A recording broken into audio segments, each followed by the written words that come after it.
أيها المسلمون عباد الله، الحذر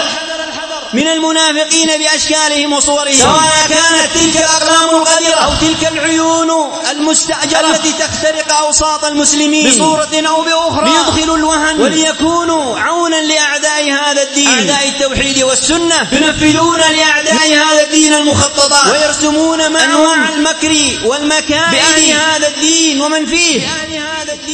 فيه، ولا أدل على ذلك إذا علمت أن أصل الرفض في هذا العصر كان منبته أوتي به من بلاد فرنسا حتى وضع في بلاد إيران ليصدر الثورة الخمينية الرافضية المجوسية، من بعدها تلك الثورة العسكرية التي فتكت في بلاد المسلمين، وأنتم ترون ما حصل في سوريا والعراق وما حصل في لبنان واليمن وغيرها من بلاد المسلمين، شواهد حق ظاهرة وبراهين واضحة تفرق لنا بين العدو من الصديق والمؤمن من المنافق بر من الفاجر.